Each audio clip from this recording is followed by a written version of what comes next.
Hi, I'm Royce Morales.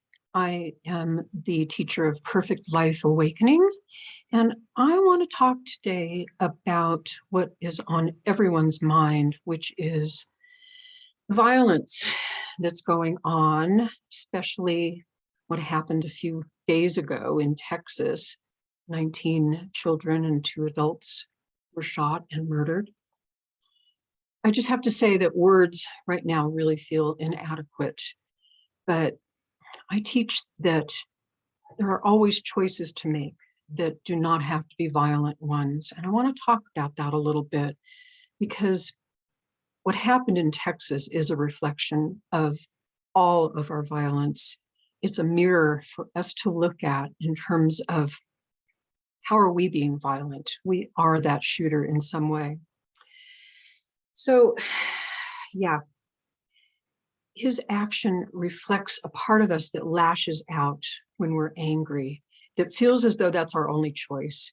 That is what I refer to as our primitive fear-based consciousness that is always looking at everything in terms of survival. And to shift from that is not an easy thing to do, but my sense is that we are doing that. We came here to do that. There's enough people right now that know that that is a possibility, that that can happen. And I think that part of us chose to be during this particular transformational era so that we could enter in an age of love rather than fear. So yes, the shooter had a mental health issue. I want to quote something that I read that Marianne Williamson said. She said, as Marianne, outsized greed is a mental health issue. An economic system that puts money before people is a mental health issue. A society that sacrifices its children for the sake of corporate profits is a mental health issue. And then I also want to quote some statistics that just kind of blew my mind. There are more guns in circulation in the United States than there are people. That just kind of was amazing. And more Americans have died from gunshots in the last 50 years than in all the wars in American history. I don't even know what to say about that. And in 2020, more died of gun-related injuries than in any year of our history. So yes, we're groping for solutions. We're trying to get political solutions. We're trying to get social solutions. It's important to march for our lives on June 11th. But what I think is even more important is to look within and look at our own violence. How do we respond in a violent way when things happen? When somebody cuts us off on the freeway, do we want to just go run them off the road? When our child does something that is disobedient, do we want to slap them? When we're upset with ourselves, do we do violence to ourselves? How do we accept that killing is an only option in our world, that war is going to solve anything? It hasn't yet. And we accept all of that as normal. We just we celebrate it, actually. We just think it's great. We worship violence in this country. So let's take a look at that. I think that that is the only real solution.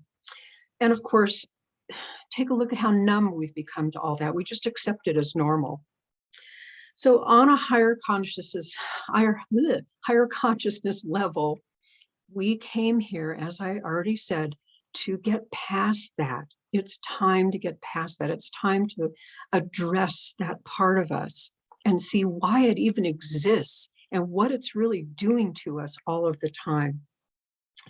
And we're here for a global transformation. And with enough of us, I always talk about the 100th monkey theory. If enough of us change from within, it's going to shift the energy of this planet. I know that sounds kind of woo-woo, but it's true.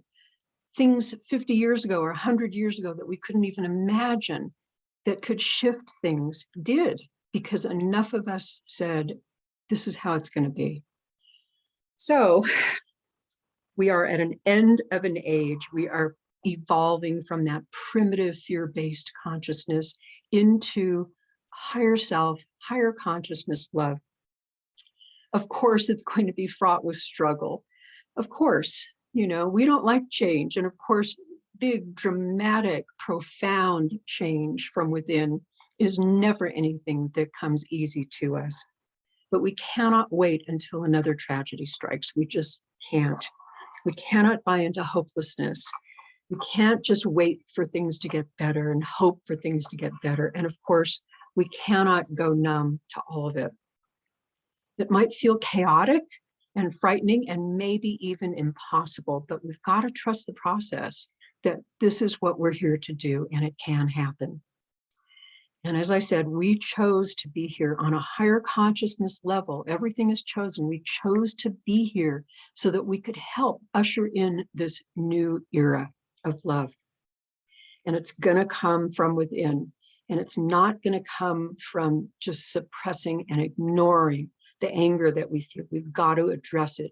We can't just be complicit in this transition. We must do our part. We must resolve our anger. We must resolve our instant reaction to lash out. We must face our desire to just go numb and not care, because I know that we do care. We're beings. We are higher consciousness beings, and of course we care. So I ask you, what if violence was not in your reality? What if that thought to strike out just never even entered your consciousness? What if something happened and you just looked at it and said, how can I choose love right now? What can I do that's loving and compassionate instead of violent and hateful and fear-based? And I know we can do that. And I know that there are always love-based choices. They may not be the easiest, they might be scary, but there are always love-based choices. So it's time to evolve. It is time to evolve. I'm repeating myself. It's time to claim our true power, and our true power is love. It is up to us to do that.